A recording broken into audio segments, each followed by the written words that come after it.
Hello friends, आपका हमारे YouTube channel mathematics learn easily में स्वागत है। हमने चलिए आप इस ग्रुप थ्योरी से रिलेटेड एक और थ्योरम यानी ग्रुप थ्योरी में अपने साइक्लिक ग्रुप टॉपिक स्टार्ट किया था और उस पर बेस्ड कुछ महत्वपूर्ण थ्योरम किए थे। आज और इससे पिछले वाली वीडियो में हमने थ्योरम नंबर 10 की थी, जिसमें अपने इसकी आज वाली वीडियो में उसकी उपप्रेम में कर रहे हैं। थ्योरम 10 का स्टेटमेंट क्या था? थ्योरम 10 का स्टेटमेंट ये था, the order of a finite cyclic group is equal to the order of its generator.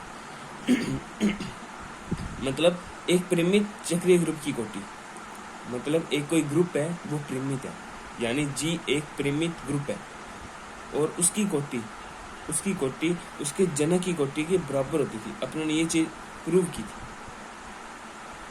की थी जिसमें अपनों ने इस प्रकार से प्रूव किया था, यानी अपनों ने जी एक साइक्लिक ग्रुप था और जो कि ए द्वारा जनरेट हो रहा था। ठीक है, तो अपने order of A is an, मतलब अपने लेट किया था जो सा ए का ऑर्डर एन है, यानी ए रेस टू एन करते हैं तो ये आता है, यानी ए का ऑर्डर एन होगा ए का ऑर्डर एन मान लिया।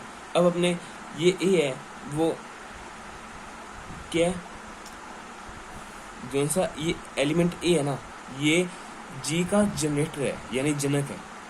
तो अपने को प्रूव करना है ऑर्डर ऑफ ए है ना, यानी अपने को प्रूव करना है ऑर्डर ऑफ ए है ना, ऑर्डर ऑफ जी के इक्वल है। ये अपने को प्रूव करना था इस थ्योरम में। ठीक है, यानी ये ए है वो जी का यानी जनरेटर है यानी जनक है, और अपने को प्रूव करना था जो सा जी अपने ग्रुप जो सा लेंगे जी वो एक फाइनाइट ग्रुप है। इसलिए प्रूव करने के लिए हमने ये स्टेप किए। तो अपने ने फिर ये सपोज किया था भी ऐसा इंटीजर पॉसिबल ही नहीं होगा जो n से लेस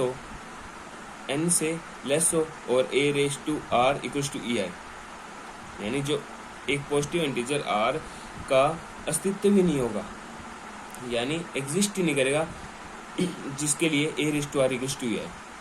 ठीक है, तो अपने a को जनरेटर कह रहे हैं g का, तो a की सभी पूर्णांक g में होंगे, मतलब एक की जब अपने पूर्णांक करते हैं वो जी को जनरेट करना चाहिए, यानी m है वो इसकी पूर्णांक आता है, एक ही पूर्णांक आता है तो उसको जनरेट करना चाहिए।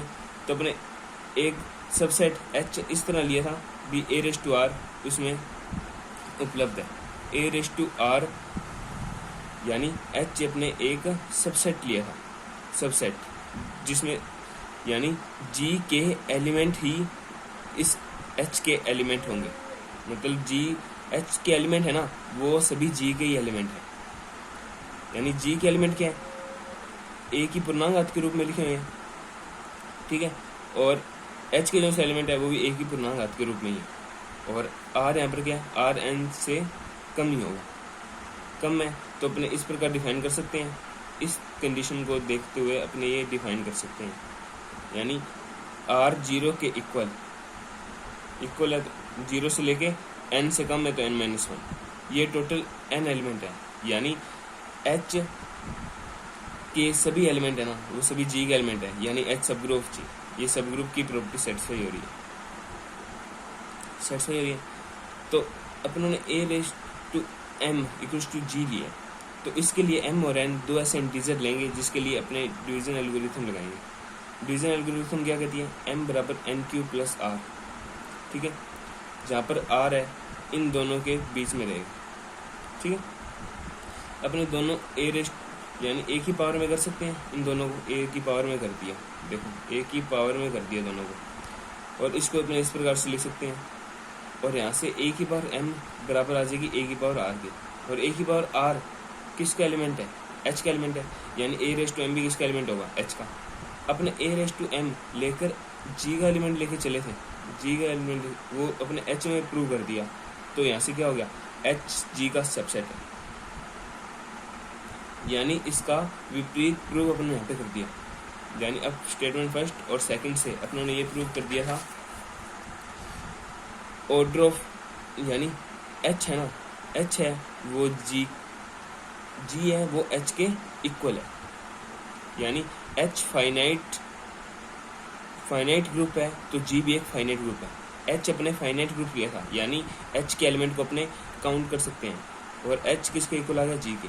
यानी जी भी एक क्या है, प्रीमित है और एक साइक्लिक ग्रुप है। और जी का एक एलिमेंट अपने लिया था ए बिलोंग्स टू जी, और A raise to N equals to E, यानी order of A equals to N. जब order of A equals to N है तो इसके ग्रुप का ऑर्डर, यानी फाइनाइट ग्रुप का ऑर्डर भी एन होगा। तो अब उन्होंने ये प्रूव कर दिया ऑर्डर ऑफ जी है ना, ऑर्डर ऑफ ए के इक्वल होगा। ये उन्होंने प्रूव किया था। अब इससे रिलेटेड इस वीडियो में एक उपप्रमेय करेंगे। उपप्रमेय क्या कहती है, इससे जस्ट अपोजिट है। एक एन कोटि का प्रीमित ग्रुप चक्रीय होता है। मतलब अपनों अब ये एन कोटि का एक प्रीमित चक्रीय ग्रुप, जी क्या था यहाँ पर, जी एक प्रीमित चक्रीय ग्रुप उन्होंने प्रूव किया क्योंकि इसमें फाइनाइट एलिमेंट है। यानी जी एक प्रीमित चक्रीय ग्रुप है। एक एन कोटि का प्रीमित चक्रीय ग्रुप, एक एन कोटि का प्रीमित ग्रुप चक्रीय होता है। मतलब अब ने इसको उल्टा सपोज करना है। मतलब यानी एक एन कोटि का प्रीमित ग्रुप चक्रीय होता है। एन कोटि का प्रीमित ग्रुप चक्रीय होता है, यानी उसका ऑर्डर कितना है, एन है। जी है उसका ऑर्डर एन है, और ये जी है वो फाइनाइट है यानी प्रीमित है। तो अपने को सिद्ध करना है जी एक चक्रीय होता है। और if and only if condition है, यदि और केवल यदि इसमें एन कोटि का एक अवयव विद्यमान होना चाहिए। इसमें एन कोटि का एक अवयव, यानी ए एन कोटि का एक अवयव अवश्य, एक अवयव ए है ना, एन कोटि का अवश्य विद्यमान होना चाहिए, तभी वो ग्रुप जी है ना वो साइक्लिक होगा। अपनों ने ये चीज इससे ऑर्डर ऑफ, इसको सबसे पहले फाइनाइट प्रूव किया था। अब यदि ग्रुप जी में एक अवयव एन कोटि का विद्यमान है तो जी चक्रीय ग्रुप होगा। अपने को ये प्रूव करना है। तो अपने राइट करते हैं, तो इसका प्रूव करते हैं। प्रूफ जमा ही सिंपल है। जी एक फाइनाइट, मतलब अपने को चक्रीय ग्रुप प्रूव करना है। अब जी को साइक्लिक ग्रुप प्रूव करना। अपनों ने ये अब सपोज कर लिया, यानी लेट कर लिया। लेट जी ए द्वारा जनित चक्रीय ग्रुप है और एन कोटि का, ए द्वारा जनित है और एन कोटि का एक प्रीमित यानी फाइनाइट साइक्लिक ग्रुप है, फाइनाइट चक्रीय ग्रुप है। ये अपने सपोज कर लिया। तो अपने प्रूव कर देंगे उसमें एक अवयव ऐसा है जिसका ऑर्डर एन है। ठीक है, अपनों ने ये सपोज कर लिया जी ए द्वारा जनित एक चक्रीय ग्रुप है और एन कोटि का एक प्रीमित चक्रीय ग्रुप है। ठीक है, तो अपने प्रूव कर देंगे उसमें एक अवयव ऐसा अवश्य विद्यमान है जिसका ऑर्डर एन है। ओके, चक्रीय ग्रुप है। तब उपरोक्त प्रमेय से जी एक फाइनाइट चक्रीय ग्रुप है तो उसका ऑर्डर, यानी उसमें ऑर्डर एन है, तो उसके एलिमेंट का ऑर्डर, यानी जी में एक अवयव ए अवश्य विद्यमान होगा कि, मतलब जी में एक एलिमेंट ए ऐसा अवश्य विद्यमान होगा भी ऑर्डर ऑफ ए है ना वो ऑर्डर ऑफ जी के इक्वल हो और वो एन हो, क्योंकि तभी ए है वो जी का क्या जनरेटर है। यानी जी में एक एलिमेंट ऐसा अवश्य विद्यमान होगा भी उसका ऑर्डर और ग्रुप का ऑर्डर, दोनों इक्वल हैं, तभी तो ए जी का जनरेटर होगा। यानी अपनों ने ऊपर वाली थ्योरम में प्रूव किया है ऑर्डर ऑफ जो सा जी है ना उसके जनरेटर के इक्वल होता है, यानी ऑर्डर ऑफ जी यानी ग्रुप का ऑर्डर है ना उसके जनरेटर के ऑर्डर के इक्वल होता है, ये अपने को पता है। तो अपनों ने ये चीज़ प्रूव कर दी, ठीक है। अब इसका कन्वर्स पार्ट देखते हैं।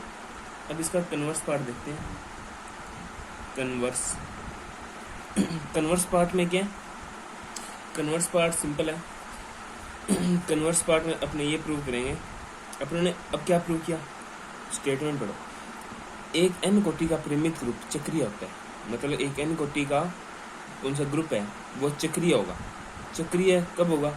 जब उसमें एन कोटि का एक अवयव विद्यमान होगा, यानी एलिमेंट अवश्य विद्यमान होगा, ठीक है। तो एन कोटि का एलिमेंट उसमें विद्यमान होगा तो वो ग्रुप क्या होगा? चक्रीय ग्रुप होता है, ठीक है। तो अपन ने प्रूव कर दिया। तो जी चक्रीय ग्रुप कब होगा?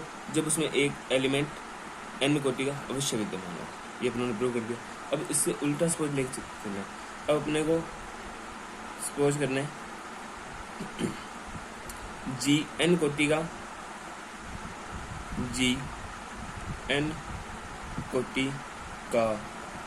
परिमित ग्रुप है। एन कोटि का एक परिमित ग्रुप है जिसमें ए एक ऐसा अवयव है भी ऑर्डर ऑफ ए है ना, अपने को एन दिखाना है, ठीक है।